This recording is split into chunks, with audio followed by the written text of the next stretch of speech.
Welcome to the Story Fulfilled podcast, where we deep dive into how each character and story in the Bible comes together to fulfill the story of God.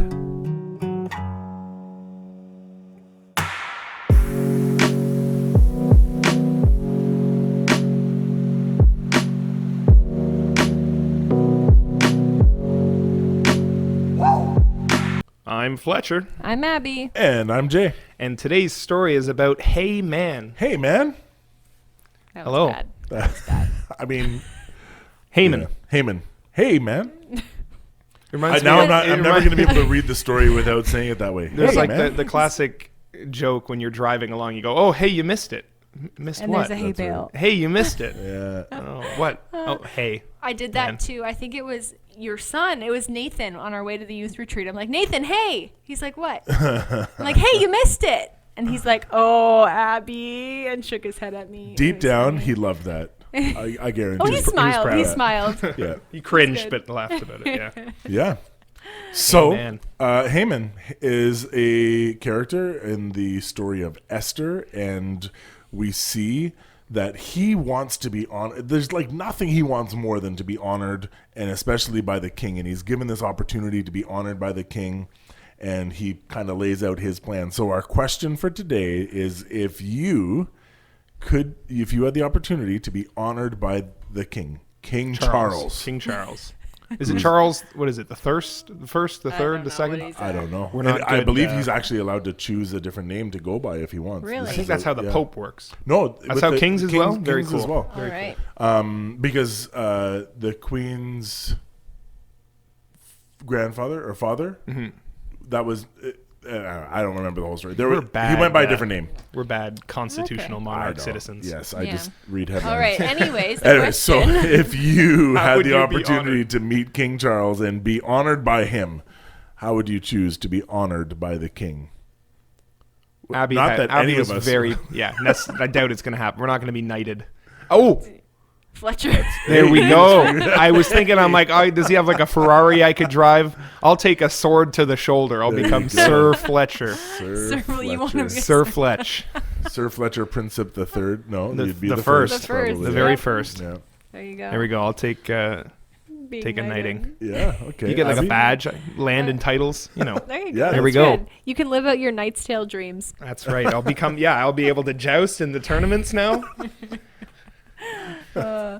Come back to me. I'm debating between two. Okay. I was just thinking I'd like for the king to decide that everybody for one day had to wear a T-shirt with my image on it. Really? You would want that? J-Day. Yeah, J-Day. J-Day. No. Forever known as J-Day. That's What day I of don't know. the I didn't year have would you enough. pick? I didn't have enough time to think about it, if Yeah. I'm honest. You have to pick your day of the year. Well, on my birthday, J first? January. I don't know. J. What's J first? Like May 1st, J 1st. Oh, that was What's your birthday? in January January what? 14th. 14th is officially 1975. J-Day. J-Day. Everyone wear a 77. T-shirt with 77? my 70. 70. Well, we're not talking about age here, Fletcher. I'm right. 76. No, it's the 76. band. Oh, See? we were both wrong. We were What in did you say? between. 75. I thought you were 75, like the Oh. band, Oh, the 1975. oh, no. All right, so Okay. J-Day, January J-Day. 14th, 1976. You gotta wear a every T-shirt day. with my likeness. And Knight Fletcher. Knight Fletcher. Sir Fletch, My Sir Fletcher. Fletchy P. Duke And of... because we're kind of going on the theme of this is a one-time honoring and not a continuous one, I'm going to pick that I want to be able to host a party at his house and with anybody that I want to come, just like all my friends. So like But it's at really Buckingham Palace, Yeah. you're just having a party. Yeah, yeah, You're and I inviting get to, Taylor like, I get to Swift. It's fly just Taylor all- Swift and her No, crew. no, no, and my family and Eliza, and, That's hilarious. you know. Yeah. So Only the Your important peeps. people. all the people that I want. But come on, that'd be a great party location. now, and all the I flights just would need be to know, free. are Fletcher and I invited? Well, Fletcher's my cousin, so he definitely is. Okay. What, family, Yes, okay. you guys can be invited. I All like right, your all right. family too. Oh, our family too. Tucker? Yeah, Tucker's now my favorite. You've grown a liking Yeah, to he Tucker. just There we go. cuddles. The dog. great. Oh. Tucker is basically a cat, man. The non-dog person likes No, my Tucker's dog. basically a cat. He would just, every time I sat down, he'd come over, sit in a little ball on my lap, and then I'd put the blanket over him, and he would just like purr. Oh, Michelle is cat. smiling ear to ear Purr right like now. a cat. Yeah, he basically purred. Maybe he didn't. All truly right, so purr. if you could be honored by the king, we'd love to hear from you as to how you would like to be honored. You could be knighted. You could have your maybe money picture on money or something. I don't know. I mean, you probably have to be. You're like Maybe in have the a- background of like a $10 bill. Have a big behind the- meal. Yeah, It's a host, yeah. So let us know on our socials at Story Fulfilled Podcast or story@bfmc.org. So as we mentioned, today's story takes place in the book of Esther, and we would encourage you to read the story for yourself to get the whole picture of what is going on. And as I said, that's found in the book of Esther. And so Esther is obviously, as I mentioned, the book that we're covering today. Thanks for writing that into the script. I wrote it 7 times yeah. just so Jay wouldn't. No, I'm just joking. And the book of Esther is actually the last history book in the Old Testament, even though it actually takes place before Ezra and Nehemiah. But it's all very close together, actually. And there's a number of prophets that are writing at the same time as well, and Psalms, and there's a lot actually going on. It's a big time for Israel. This would make a good movie. Yes. This time period. Yes, for Second sure. Temple. Absolutely. And so if you remember the history of Israel, we know that there were actually 2 conquests that led to Israel's captivity. We had Assyria in the north, and then Babylon, which took over both the divided kingdom. And after those 2 events, a new nation appears, and it's the Persian Empire, or the Achaemenid Empire. Yeah. And they... I couldn't pronounce it any better myself. Yeah.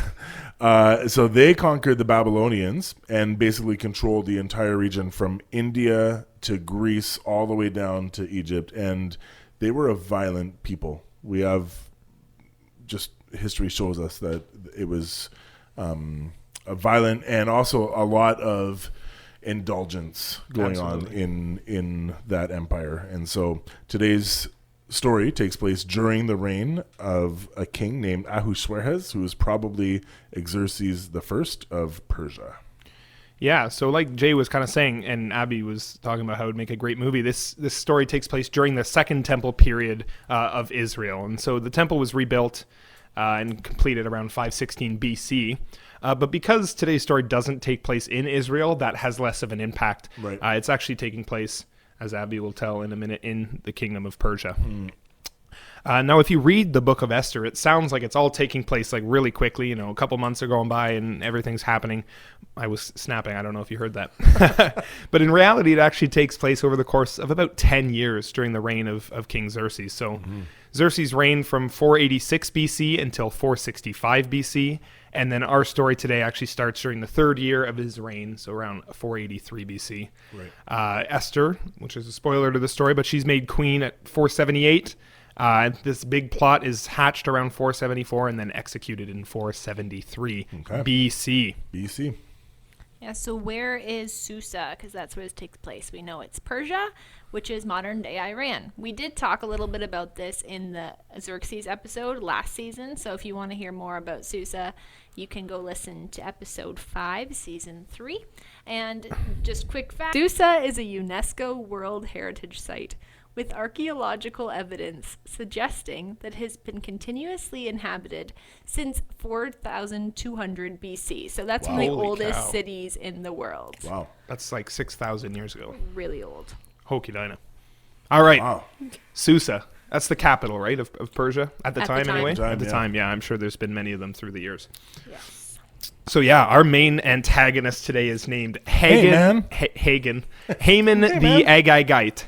And if you remember back to 1 Samuel, Saul had to fight a group of people called the Amalekites, and their king was named King Agag. Yeah. Agag is actually one of the worst names. Yeah. Can you imagine? Sounds pretty pukey. Yeah. Agag. Agag. Yeah. Yeah. So Haman is called an Agagite, and that means he's probably a descendant of King Agag, and we'll see how that impacts the story a little bit later on.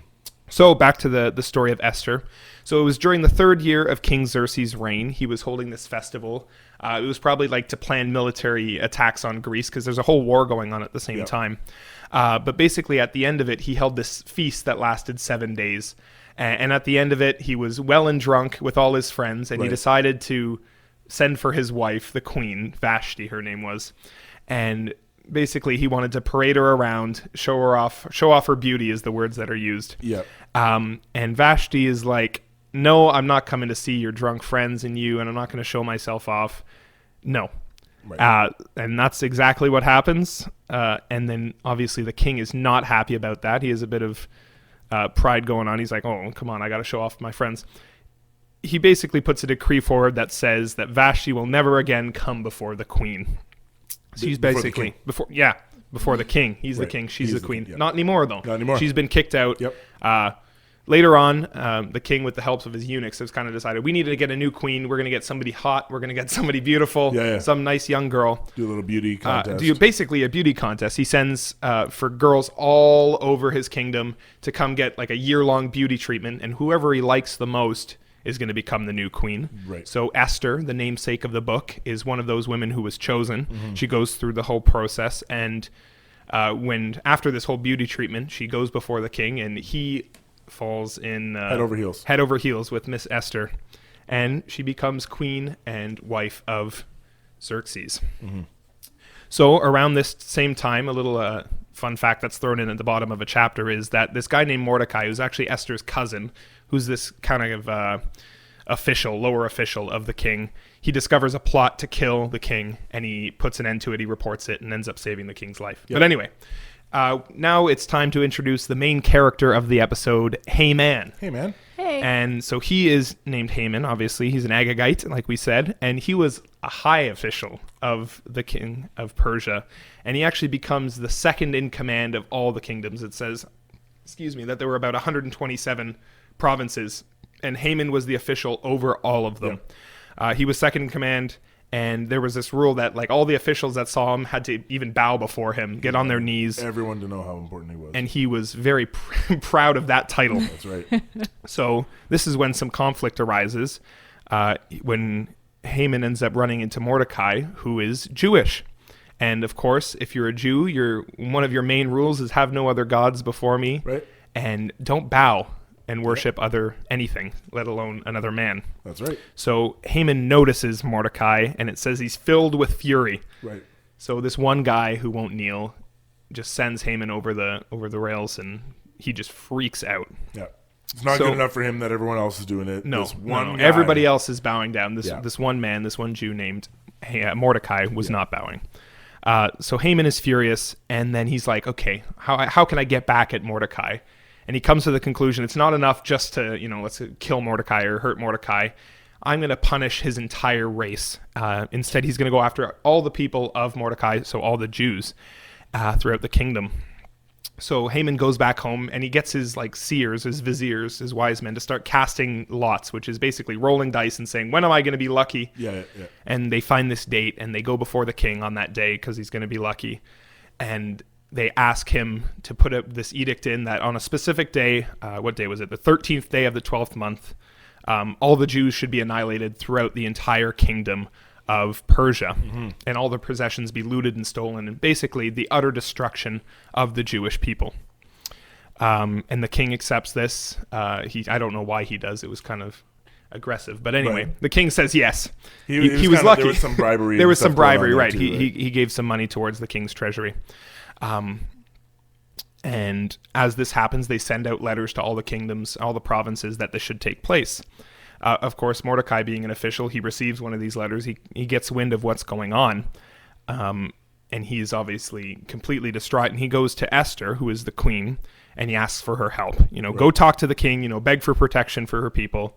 And Esther goes, look, if I go before the king unsummoned or uncalled for, he can put me to death. Right. I will die if I do this, basically. And Mordecai explains, if you don't, your family and your people and your race will all be completely destroyed. And so we're actually going to read a section of Esther. It's in chapter 4, verse 14. And it's it's Mordecai's convincing of Esther to actually go through with it. So he says to Esther, "For if you remain silent at this time, relief and deliverance will arise for the Jews from another place, and you and your father's house will perish. And who knows whether you have not attained royalty for such a time as this." Yeah. Oh my goodness. What a line. Yeah. So we'll talk about that a little bit later, but basically Esther agrees and says, I will go do this, and if I die, I die. Yeah. And she's going to go do it. So here we go. Esther is now risking her life to go see the king. So Esther gets all dolled up. She gets dressed up, goes put on her nice makeup, and goes to the king. And luckily, he holds out his scepter, and then she comes and kisses it. And he says, "What can I do for you, my queen?" Right. She's alive for now. It's all good news. So far, so good. So far, so good. And the king's like, "What can I do for you?" And Esther's like, "Well, if it pleases my lord, if it pleases the king, come to this banquet, this feast that I've set up for you and Haman. Come to this feast tonight." So he's like, "Oh, okay, I'll go have a feast." So they attend this feast that she's planned. And, the king asks again, "What do you want? Like, I know you're not going to just ask for a banquet. What's your actual request?" So she goes, "If it pleases the king, come to this banquet that I've planned tomorrow, and I'll tell you my request." Right. Now Haman, after having enjoyed a nice feast from the queen, he ends up going home all happy, of course. He's been feasted by the queen. He's in the queen's favor. But something ruins his nice happy moment. He runs into his old pal Mordecai, and he is standing and not even hesitating when he sees Haman, not bowing in any way. Right. Of course, Haman has seen this before, and again, he is furious at Mordecai. He goes home and brags to his friends and his wife about his riches and his success and all the queen has done for him and how proud he is of himself. But all this is ruined. He's completely ruined his mood by just this one guy named Mordecai who refuses to bow. So he's hanging out with his friends. So, what are we going to do to this guy Mordecai? We got to get back of him. And his wife ends up suggesting that they build a gallows to hang Mordecai on. And it's supposed to be 50 cubits high, which is like 75 feet. They want to put a sign up in the sky. This is what happens if you don't mess with Haman, right? Yeah. So the same night after the banquet, the king has a little bit of trouble sleeping. And he's brought this book to read to go to sleep, and in it he finds the story that we talked about a little bit earlier of Mordecai saving the king's life. He discovered the plan, right? And has Mordecai been praised for this? Has he been helped for this? Has he been rewarded? And they tell him no. So the next morning, Haman's on his way to the king to say, "Let's go hang Mordecai." Right. And the king invites, "Oh, Haman, I've been looking for you. Come on over here." And he says, "What should I do for a man who has pleased me well?" And Haman, of course, That thinking, sounds like me. "That's me. I'm very proud. I've done so much for the king. I'm successful. I know what I want. I want to ride around on the king's horse. I want to wear the king's robe. I want to wear his crown and be paraded around the town saying, 'This is the man who pleases the king.'" Yeah. And so Haman's, expecting to get all these things. And the king goes, "That's a great idea, Haman. Let's go do that to Mordecai, and I'm going to put you on the job." That's right. So he sends out Haman to put Mordecai through this whole process, dress him up all nice and richly, and send him through the city saying, "This is what the king does to those who please him." After all the embarrassment, At least Haman he has has the gone feast through. to look forward to. He still has the feast to go Yeah. through. So he's had this terrible day. He's praised Mordecai, his mortal enemy. Yeah. But at least I get to go to the At feast. least I have The this Queen's feast. She loves me so much. Exactly.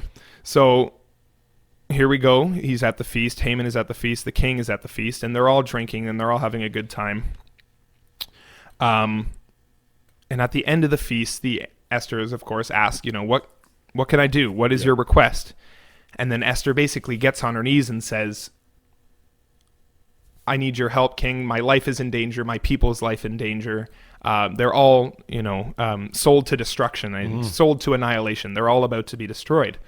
And the king goes, "Who would do such a thing? Why would anybody do this to you? Why would anybody hurt the queen? Right. Who would do this?" And Esther basically throws Haman right under the bus and said, "This evil Haman, this wicked Haman has done this. He's the one who's planning on killing all my people." Right. And Haman, is terrified now. He's already embarrassed. And he's basically on his knees begging, "Please don't. I'm sorry, Yeah. begging for his life. The king, who is into the wine, it says. Yeah, He right. start into his wine drinking, is furious, and he starts yelling at Haman, "Are you going to hurt my queen in front of me in my own palace? Like, Right. what are you going to doing?" And in this blind rage, he finds out that Haman had basically built up this statue for Mordecai, Right. who the king had just praised for gallows, saving right, his life. yeah. What did I say? Sorry. statue. The statue, Yeah. right. The gallows for Mordecai. And in his rage, in his drunken rage, he says, "Well, we'll hang Haman on it instead." Right. So they put Haman and they hang him on the 75-foot gallows in front of the city for everybody to see. Oh, Haman. On his own gallows, I might add. He built it. If you would have just been pleased with the praise you got, Yeah. And the success and the wealth. success and and the wealth, and not all his freaked out things. about Yeah, one absolutely. guy. Hey, man. Hey, man. You messed So up. you had a bad day. Yeah. What a day he had, surely too. Eh? He did. woke up expecting to go kill his enemy and to be praised by the king. He ended up embarrassed and dead. Yeah. Oof. Haman. Started off strong, though. What a guy. All right. Yeah. So, how does this story contribute to the story of God being fulfilled throughout the rest of the Bible? Yeah. So, I mean, and we talked about this when we, in the other, I think it was season 1, right? it might have been season 1 where we talked about the Agagite Yeah, the genealogies. in the genealogies. And you mentioned earlier that King Saul was supposed to completely destroy the Amalekites, but he spared the life of King Agag.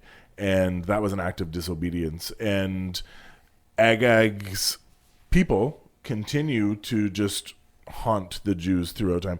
And the destruction that he was supposed to carry out actually goes all the way back to Exodus, when the people just came through the Red Sea and they were immediately attacked by the Amalekites. And God said, "I will forever be at war with the Amalekites." Like this, my people, like this is going to be a constant battle.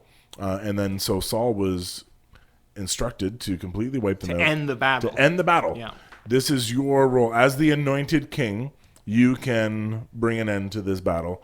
And he spares King Agag. And then we see King Agag and his line continue to get in the way throughout Scripture. And we see even beyond this, it's speculated, at least by scholars, that King Herod, who wanted Jesus killed as a baby, was a continuation of this line. That line. And so we see this parallel, or this kind of picture of sin through the Agagites. And we are reminded that we are to deal with sin at its root.